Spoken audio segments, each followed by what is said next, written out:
give you the treasures and riches stored in secret places. Ang isa sa mga lugar na paboritong pagbaunan ng Hapon ay ang river at creek. Ang waterfalls ay parte na yan ng creek at river.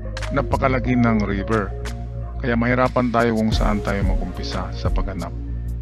Dito sa episode na ito, papakita natin ang diagram kung saan pwedeng mag-umpisa paghanap ng mga item.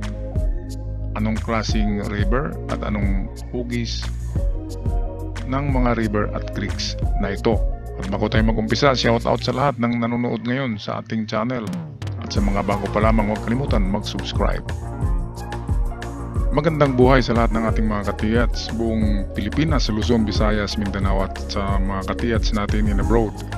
Walang ating episode ngayon ay tungkol sa hugis ng mga sapa at creek, mga rivers, streams.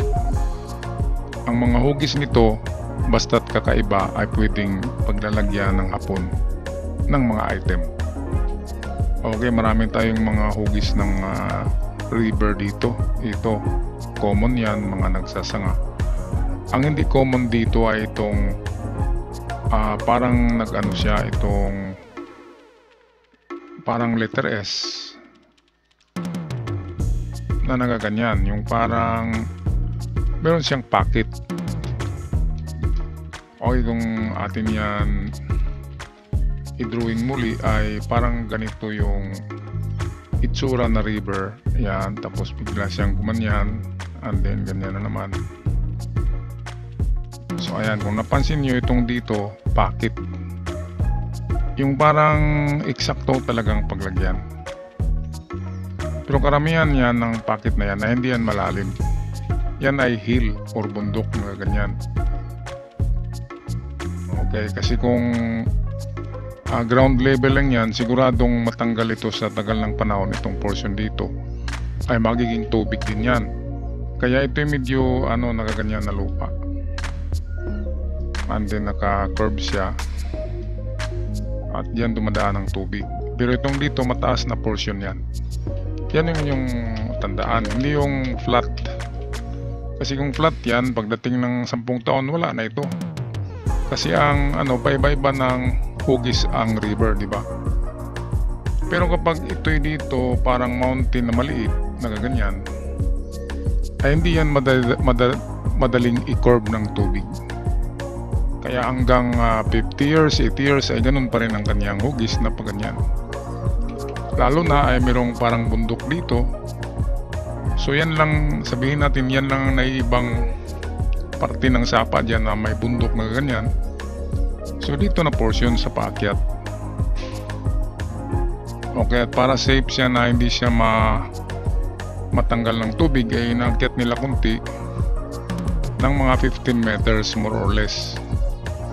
Hindi talaga sa tubig nilagay. Okay, so ito yung kanyang feature na tandaan, itong parang burol, anding nagkurbada dito ang tubig. Yan yung una. Ito ang pinaka-common, itong Y. Ngayon, tatlo ang pwedeng paglagyan dyan, ito at ito. Paano ba pipiliin nyo sa Y River? Saan ba kayo mag-target? Okay, merong dalawang klase ang Y. Merong Y na ganyan. Itong masikip ang Y diyan, masikip siya and then nagaganyan. Merong Y na ganyan. Ngayon itong maganda na Y River, kasi itong dito masikip. Masikip siya kumpara dito, yung angle. So siyempre, ang madaling matandaan ay dito. Dito nilagay. Kasi kung tingnan natin yung yung tirador ng bata, yung sanga ng tirador, di ba? Dito dumadaan ng bala. Alangan naman dito, di ba? Hindi naman pwede rin dito. Kaya lang, yan lang pagbasihan natin na kung saan ang naiiba na angle. Kasi tatlong angle ito, isa, dalawa, tatlo. So ito ang naiba. So dito nila ilalagay yan. Ayan, at ganun pa rin, ang dapat tandaan nyo ay mayroong malaking bato dito or nakaumbok ang lupa dyan na parang hill. Kasi kung flat yan, ito na portion dito, hindi pwede paglagyan ng item. Kasi mawawala ito pagdating ng 10 years, 50 years, mawawala itong Y na to. Kasi ang tubig ay paiba-iba yan. Pwedeng dito naman dadaan, dito dadaan ng tubig, so mawawala yung Y. Mawawala yan. Pero kapag may malaking bato dito, or mayroong maliit na bundok, yan din ang inyong tandaan. Kapag mayroong malaking bato, pwedeng nandyan ang item. Okay, so hanapin lang yung yung maliit na angle.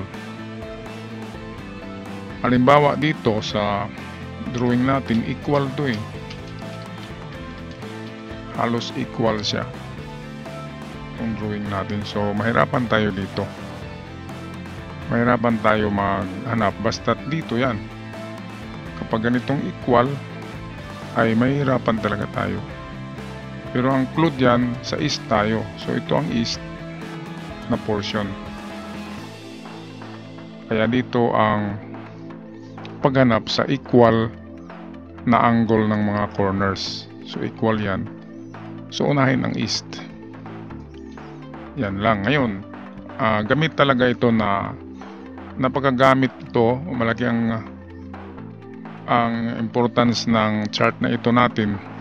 Kasi kung meron kayong scanner or kagamitan sa pagdetect, ay hindi na kayo punta-punta kung saan-saan na corner ng sapa. Alam nyo na dito kayo concentrate kayo sa east kapag ganito na equal. At kapag parang sanga ng tirador, yan, alam nyo na dito, so dito kayo mag-concentrate. So wag na dito sa malawak na angle, wala dyan. Lalo na kapag yung sinabi ko na parang may burol or malaking bato dyan, sa itong portion na ito ay pwedeng nandyan talaga. Okay, sa ibang hugis naman tayo. Ito yung litrang L. Okay, so litrang L, ang pinakauna na tingnan ay itong portion dito. So dito siya ito. Bakit to nagkaganon? Bakit hindi dito? Okay, una ay ito talaga dahil yung litrang L mismo na nagaganyan, yan ay parang arrow. Ito na portion ay tip of the arrow. Ito yung dulo, so siya ay pointer. Kaya dito yan. Pero sa actual hindi yan malapit. Okay, nasa 15 meters more or less din galing sa corner ito. Malayo yan kasi kung malapit, tatamaan din yan ng tubig at mawawala yan. Mawawala ang shape ng river. Kaya ito na portion dito ay medyo elevated, parang paakyat sa bundok para hindi siya magbago ang korte. Alam na nga po na kung flat ito na portion ay magbabago yan sa paglipas ng mga taon. Pero kapag bulubundukin ito, hindi yan basta-basta mabawasan or makorte ng tubig. Kaya dito, secondary na lang ito na portion. Kung kayo'y mag-detect at mag-scan, ang pinakauna ay ito talaga, diyan na portion. Okay, dito naman tayo sa litrang T. Okay, so merong tatlong possibility sa litrang T. Okay, ngayon, bakit hindi dito tinago ito ng mga corner? Kasi very common siya, madali lang siya mahanap. Kaya ang ginawa nila ay dito. It can be dito sa gitna, or it can be na dito portion, at itong dito. All in all, dito lang talaga yan na portion. Ganon pa rin, 15 meters more or less distansya galing sa ito para hindi siya maaabot ng tubig. At ang palatandaan dyan ay na dyan talaga nilagay ay paakyat pa rin ito, parang paakyat siya sa bundok. So elevated ito na lupa, hindi yan madaling ma-reshape ng tubig kasi siya ay elevated at bundok. Ayan, kaya hindi madaling magbago ang hugis ng river na ito. Pero hindi common ang litrang T na river. Minsan lang kayo makakita ng ganyan. Okay, panghuli ay litrang S. Ito, so parehong may packet dyan, di ba? Meron din dito. Pero ganun pa rin, hatiin nyo yan sa gitna at unang puntirihin ang bandang east. So ito yung east. Kaya dito tayo maghanap na portion. Ganun pa rin, hindi malapit sa tubig nilagay. 15 plus or minus 15 meters distance. Okay, at kung wala sa east, dito tayo sa kabilang corner. So secondary na lamang ito, pangalawa ito. So litrang S yan. Ngayon, saan ba unahin nyo? Tingnan nyo muna ang elevation ng lupa. Kapag mataas itong dito na portion kaysa dito, so ito ay hilly or paakyat, ibig sabihin pwedeng dito. At kapag dito na portion ay flat lang ang lupa, hindi siya paakyat, hindi elevated, ibig sabihin wala dito. Kasi mahirapan din sila dyan. Kasi pwedeng mag-iba itong hugis ng tubig pag ganyan na siya. Kasi madali niyang maano ito dito, ma-wash out ang lupa dyan kasi hindi bundok.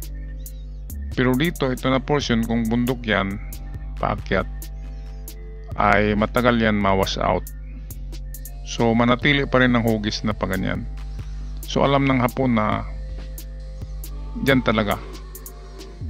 And then lahat ng mga yan ay mayroong counter sign yan. So dito sa mga harapan yan, sa mga tapat, meron niyang old tree. Kung hindi man old tree, mayroong malaking bato. So old tree, lahat yan may katapat yan. Ito, kapag narito ay meron yan doon sa tapat, merong katapat yan. It's either old tree na malaki or malaking bato. So palaging ganyan yan, meron talagang old tree. Ito naman, ganun din ito. Kung dito nila nilagay ay merong old tree yan. Ang distansya ng mga old tree ay nasa 7 meters to 9 meters. Distansya yan ng old tree sa mga pinagbaunan. Okay, hindi lumalayo sa old tree. 7-9 meters lang. Itong dito, ganun din. Meron din dyan, kahoy dyan sa itaas. Ganun din na distansya, 7 to 9 meters. Distance ang kahoy sa pinagbaunan. Alright, so yan lang ang ating may bahagi sa inyong mga katiyats. Review lesson lang ito. 4 years ago ay nag-upload ako ng ganito at ibinalik ko para sa mga bago pa lamang sa channel, at para sa mga matagal na sa channel ay review lang ito. Refreshment course bali. Alright, so maraming salamat. Huwag kalimutan mag-subscribe sa channel para palagi kayong updated kapag may bago tayong upload. Ako'y magpaalam na. God bless us all.